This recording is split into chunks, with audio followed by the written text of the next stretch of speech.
Subscribe to our YouTube channel and press the bell icon to get the latest updates. Am I right to say that you did not accept a 20% quality compromise के चलो अपना बना हुआ है? Not at all. I think we were all very clear. There is a race against time, but there's also a race to ensure that it's world-class quality. No compromises on that, because Brand India had to ensure reliability first and foremost. Yeah, and it's something that can be sold anywhere in the world? Well, for that you need FDA and CE Right. certification, which takes 1 to 1.5 years. No, but if you were to apply, you think this will in the process. you think this will qualify? Yes, yes. You are confident. All the preliminary test data are out there, and it is good. So it's not the same as saying कि ठीक है Mercedes नहीं है तो क्या हुआ? Ambassador है, but at least it's made in India. It's not like that. Not at all. I think it is world-class. That is ingrained in those two young engineers we were mentoring. Do anything, but don't cut corners, don't compromise quality. This has to meet world standards. They had very early exposure at IIT Kanpur. They came up with this idea themselves that, you know, the solar panels are all out in the desert areas. What happens when they get dirty? They will not be efficient anymore. So can we clean them up, and which must not use water? So, you know, at IIT Kanpur there are a lot of solar research that goes on. They grabbed one of those solar panels, which is a vehicle Banke, and started designing their robot. So they were originally teammates for IIT Kanpur car racing team. So every year you have that competition. So they were very good in developing these race cars. They applied those understanding to develop their first robot, which is their first business, by the way. They are still doing that.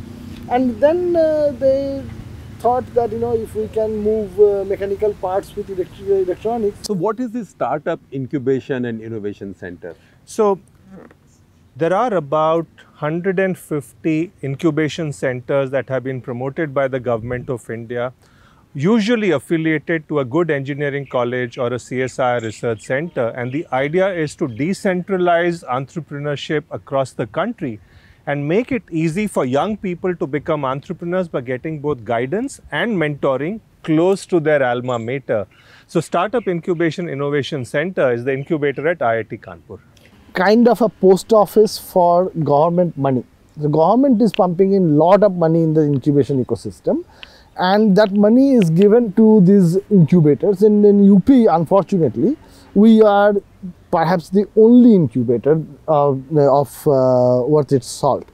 So now what we do, once we have the money, then we issue calls for incubation, and people will apply with their ideas, and our job is to assess the quality of the idea from both engineering standpoint as well as from business standpoint.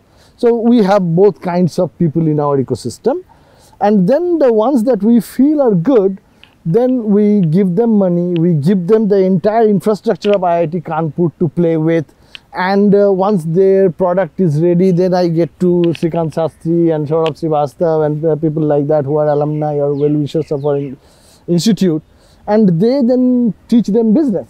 You have the money, but tala nahi hai. You don't have the lock to open it with, and that lock is the project. Yeah. Now, which is where there's a ton of opportunity. The government of India, for all its faults, had set aside so much money to support the startup ecosystem. What is missing is a way to channelize that money into good projects which can solve India's problems, actually. And therefore, when you get a good project like this, you literally jump at it and ensure that it becomes successful. India has historically been importing 80% of the ventilators, and those ventilators have been done over years of R&D. So this ventilator replicates all those features minus the bells and whistles, which are not essential for a day-to-day operation. So, सस्ता, सुंदर और टिकाऊ. सस्ता है.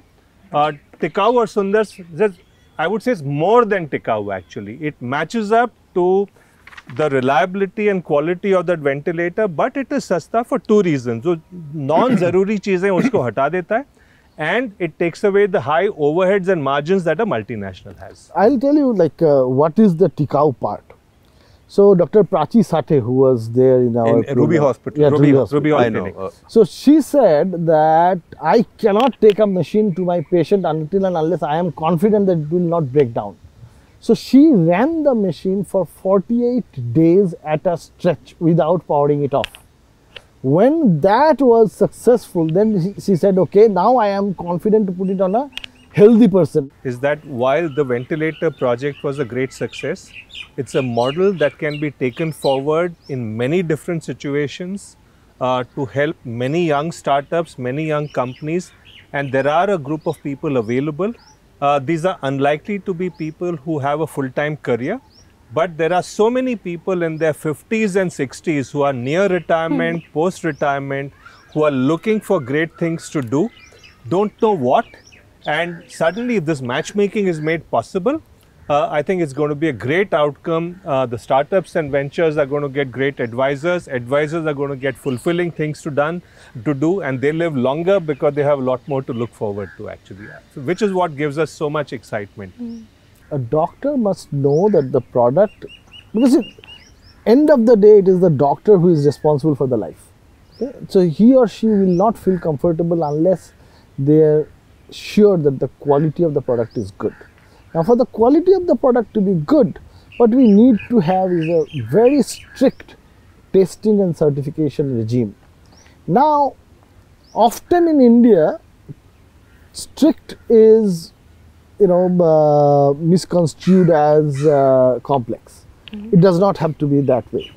Because think of any business, particularly startups, they are bootstrapped. If the testing and certification takes a year or two, nobody is going to fund them for that period. Right. Okay? So no innovation, no new device will come. So what we need is very reputable places where they will do the testing with all the rigor, and once the tests are done, certification should be prompt. I would say no more than 1 to 1.5 months. And once you have established that, and then again, like initially you have to win the trust. So you will have to go to the doctors through good channels and say, please test it again in the clinical setting. Once that is done, and 2, 3, 4 products, they see that, okay, what the test data says, the actual data is just like that, then things will turn. Because see, you have to look at from the doctor's side as well. It is not, doctors don't feel particularly happy shelling out a whole lot of money. And it is not just the initial investment. If, and certainly a machine will break down, when it breaks, it is a service that takes a whole lot longer if it is an imported product.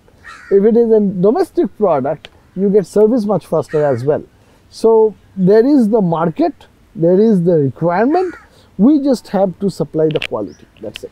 I like 2 aspects to this. One is, doctors have said as much, that when they do their MBBS, they're told by their professors that these are the good equipment that you should work with, and they invariably tend to be foreign equipment because that's what their professors are used to.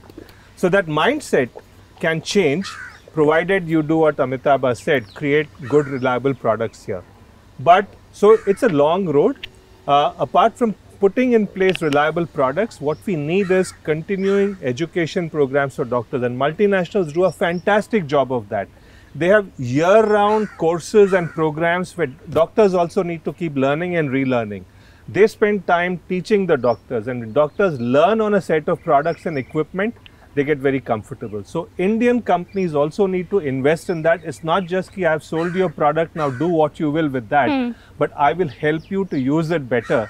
That is also an essential part of the investment. The first tender that HLL brought out, you use the word opaque. Yeah.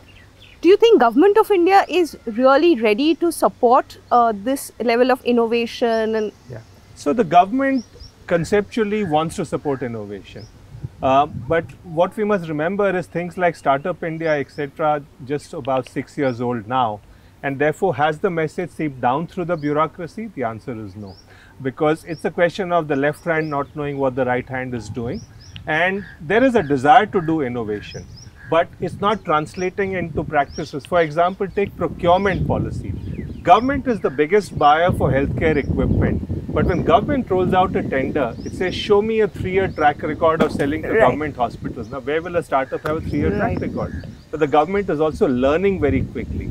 The e-procurement platform now has something called as the Startup Runway, which says for procuring from startups, I will make concessions that make it easy for them.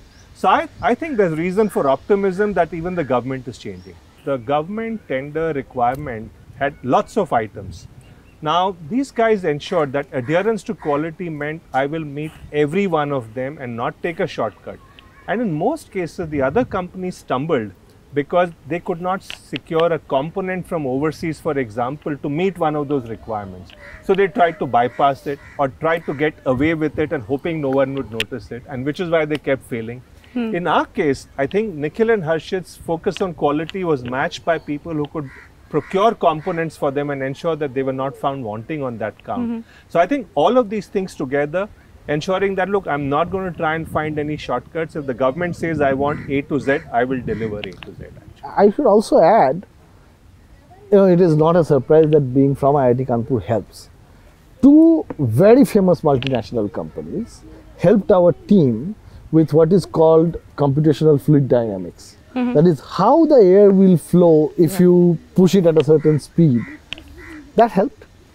One of the most reputed motor manufacturers in the world, again a multinational company, collaborated with our company to try to make Indian air pump. So all of these, came together, gave you the excellence that we achieved. You're very right. I would say till 2010, that was the predominant path. 80s and 90s, it was going abroad because there were not enough job opportunities in India. But with liberalization happening, FMCG, banks, consulting firms in India. What changed after 2010, the startup boom happened when Ola, Swiggy, Zomato, Flipkart, all of these came, and people started seeing young people making enormous amounts of money. It became aspirational for people to join startups. So startups occupy a pride of place on campuses from a recruitment standpoint, both at IITs and at IIMs. Not only joining a startup, but increasingly so doing your own startup. Because when you work for someone else's startup, you make so much money. When you do your own startup, there's a chance of making so much money.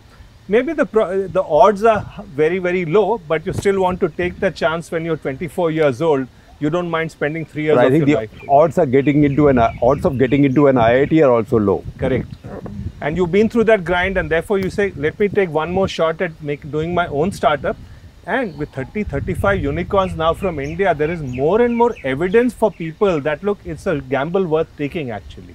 Initially, this COVID, as a biologist I'm saying, this COVID initially presented itself as another respiratory disorder very similar to pneumonia, etc. So people thought that ventilators will be required to maintain them. In the very beginning, the thought was that if you can just maintain the patient on ventilator, they will recover on their own. But then I do not know the intricacies that why exactly it did not work out, but it just did not do the job. I guess the lung in this case is so damaged. So actually one thing I can tell you, little technical, that is here the immune system goes into hyperaction, and it damages the lung, and in the process lung tries to treat itself, cure itself, and makes it a very hard tissue, making air exchange nearly impossible. Therefore ventilator's job is to do air exchange, so the surface area goes away for air exchange. So ventilator no longer remained the cure-it-all option, and people figured out other things. But nonetheless, when we started on 29th March, we were convinced that we will be able to save a whole lot of lives. It did not happen. I am very happy that we were never short of ventilators in the country, but I am at the same time happier that we together created a brand of medical device company in India. In the US, there was an artificial scarcity because each state ordered its own ventilators. So ventilators were sitting in one state when another state needed it. India learned from that and said, I will procure it centrally and send it to states as and when they need it. So you manage your demand and supply much better in India, which is why that hyperactivity around availability of ventilators did not happen in India. And you also mentioned that you found this MSME to produce these for you. Tell us about that. So I think the beautiful part is that MSME ran into Amitabh at one of the many WhatsApp groups that he was a part of, and he said, "Can I get involved?" Something useful also gets done on these WhatsApp Absolutely. groups. WhatsApp University has some good Products, yes. Outcomes, yes. So I think the beautiful part here was SMEs in India struggle to stay relevant, to survive. But this struggle, to me, an SME is no different from a startup. The only difference is definition of startup is less than 10 years old. And you're a cool young person. Well, I can tell you the print is just 3 years old. Exactly, you're a startup. Yeah. And I started this at my very young, early age, yes. So for an SME, how do you get that oomph back? You can get that oomph back by partnering with young innovators. You use their innovation, but use your manufacturing capacity, your expertise to manage the environment, and the SME does a very good job of it. The startup does not have to get involved with the mess of land, labor, legislation, can stay away from it and focus on R&D, which is what they're good at. To me, it's a made in heaven partnership, and I just wish we can replicate it multifold across the country.